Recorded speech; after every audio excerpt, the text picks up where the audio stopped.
It is 6 months since my first taste of home-based VR gaming.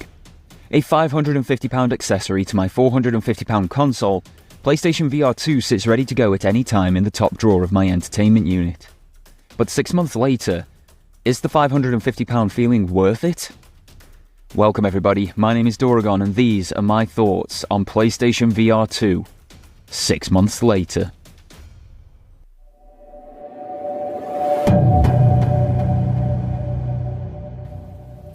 Like most things, there are two sides to a conversation like this. The good and the bad. And first impressions for me back in February were really positive. But that wasn't the case for everyone. A good friend of mine who goes by Rock Show here on YouTube sent his PSVR2 back after a week, citing a reason that many adopters, interested parties and naysayers anticipated. I simply won't use it enough to justify the price. And it's a completely valid thought and reason. For the first 2 months of ownership, I feared I would end up as that sort of owner, where a very expensive device gathers dust. Horizon Call of the Mountain made me motion sick every time I played it.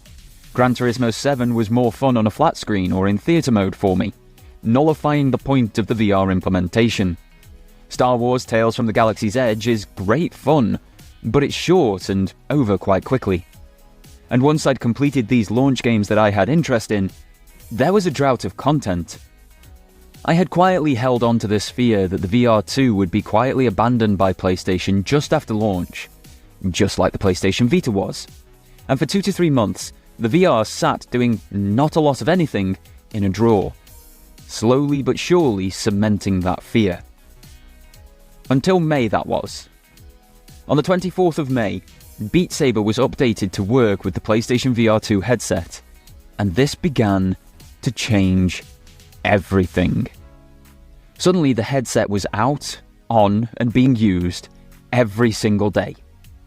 Beat Saber was fun, prompting you to want to improve, come back for more, and crank the difficulty up. But it was also physical and good for your overall health. I was feeling better mentally and physically from a single VR title. Not only did I want to play for the video game itself, but my arms were shaping better and my core was growing in strength from the ducking and weaving involved in the gameplay. It was a family thing too. There was a week-long period where I had to play during my lunch break from work, working from home since the pandemic as I do, because my fiancé was on the PSVR2 all evening. But one amazing game experience doesn't make a VR headset a success, nor does it make it worth more than £500. And thankfully, Sony seems to also understand this. We've had constant news about PSVR2 titles since its launch, which keeps people interested. Moss has been added to the PS Stars reward program as a redeemable game, giving players something to work towards. And there have been constant releases. There were only 40 games at launch for the PSVR2, which is still 33 more games than the Nintendo Switch's release. But there were 85 released games on the store as of July 11th, 2023, more than doubling that launch count in less than 6 months. There were then another 28 games with releases announced before the end of the calendar year, and that number has since grown. But let's not make out that every PlayStation VR2 owner is going to play all 85 currently released games. Tastes come into effect, as does storage space and, most importantly, cost.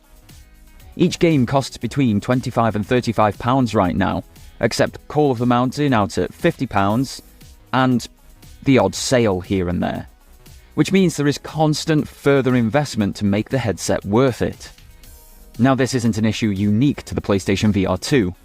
Every VR headset has the same problem, from the HTC Vive 2 Pro to Pimax Crystal and the Meta Quest 2 and 3. If you think that around 10% of the available titles will appeal to an individual, that's 8 to 9 games that each person who has the PlayStation headset will want to play on it at this moment in time. And 8 to 9 games is the figure that I have played since the launch of the headset. I got Moss for free through the PS Stars redemption, and Call of the Mountain was included with the headset. That leaves 6 titles I've spent money on, coming to around £150. The money is adding up quickly. But let me put this another way. That's 4 games more than I have purchased on the PlayStation 5 in the same period. The VR2 has given me, an average gaming consumer, double the amount of experiences than the console it attaches to, at less than half the price of those 4 console games in the same amount of time. That's 7 more titles than Xbox offered me in the same period, and 8 more than Nintendo offered me. And I've been a lot less let down by the VR releases than the console releases. Cough cough, Redfall, cough. I know these qualifying metrics will change user by user. As an example, Tears of the Kingdom doesn't appeal to me at all, hence the 0 games on Switch point. I know I'm weird. Diablo is a bloated mess nowadays. Having not loved it previously, I wasn't exactly going to jump into the bloated mess version of it now, was I? But that comes back to my point about personal tastes coming into effect. PS5 offered me Horizon Burning Shores, Destiny 2 Lightfall, Humanity and Final Fantasy XVI in the months from February to July, all of which have their issues. While C-Smash VRS isn't as intense or ambitious a creation as, say, Burning Shores is, it nails what it is and does so without challenge or issue. Beat Saber never misses a beat. Pun only semi-intended there. Synapse shows how ambitious VR can and should be. Humanity gives a different and wonderful perspective on God games. Horizon is a technical marvel that adds to an existing and beloved franchise. Despite further cost, I am really enjoying my time with the headset and software. I have had many experiences in 6 months that I've never been able to have previously. And to have that in the comfort of my own home, it's what home consoles are all about. And hitting that subscribe button to support me, that's what YouTube is all about. Of course, many of these experiences can also be had with other VR headsets, especially those from Oculus/Meta like the Quest 2. The Quest 2 is cheaper than PlayStation VR2, and it is a standalone headset, meaning you do not need either a console or PC to be able to play games upon it. You will, however, require a smartphone in that scenario.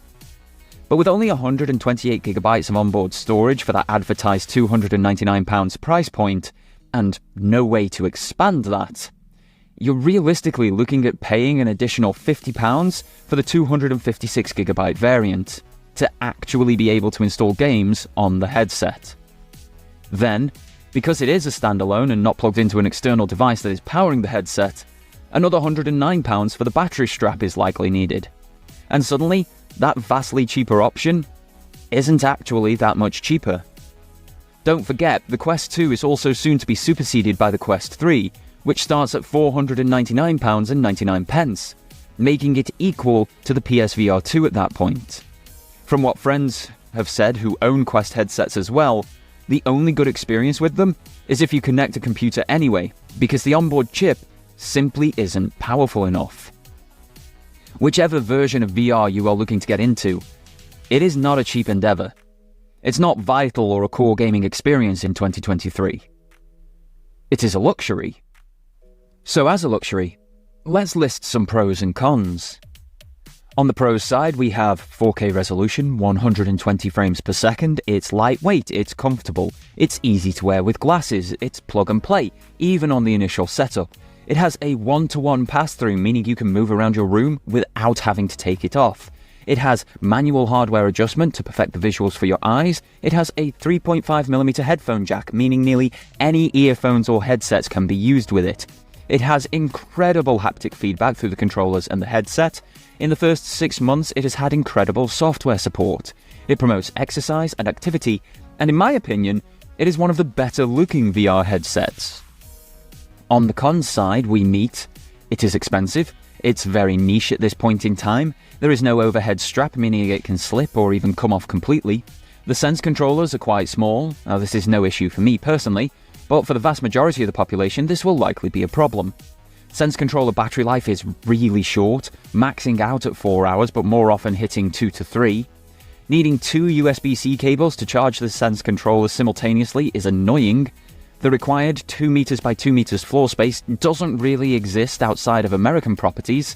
I literally have multiple rooms in my house smaller than this, and when not in use, it takes up quite a bit of space. With every positive of PSVR2, you can likely draw up a negative to meet it. For me though, I do not think that the negatives that I have listed impact the positives at all. Expensive is the only real stumbling block, and that's the gateway to entry, meaning uptake is likely to remain small for the time being, when the peripheral costs more than the console it attaches to. Some people will point to the ergonomics of the Sense controllers, but I can't speak to that. I only have my own experiences to draw on, and they fit my hands perfectly. Otherwise, these first 6 months with the PSVR2 have been amazing. While slow to get going, I now have software that I keep returning to on a near daily basis, and plenty of releases on the horizon that I am looking forward to. Do I think this is worth more than £500? For me, yes, because my family and I have gained that much enjoyment out of it already. But to others, in a cost of living crisis, it's likely going to be too steep. But so will any comparatively spec'd PC VR option like the Pimax Crystal at $1,600, which needs a powerful PC as well to work at all at this moment in time. As a luxury gaming item, I think the PSVR2 is the biggest bang for buck option. If it were to cut £100 off the price, it might be a definite buy for a much bigger portion of gamers. As it stands, I love it. I'm going to continue using it. I look forward to more experiences. I'm very satisfied with the experience for the cost. For everyone else, if you have a PS5, I'd recommend the PSVR2 as your VR option. If you have a PC, maybe look at the Quest 3 for a hybrid option in the future. If you have neither, it's probably best to stick to traditional gaming for now. And speaking of traditional gaming, if you've enjoyed this video, maybe try this one where I review Horizon Burning Shores, mentioned earlier in the video. In the meantime guys, thank you so much for tuning in, and until next time, have yourselves a fantastic day, and take care.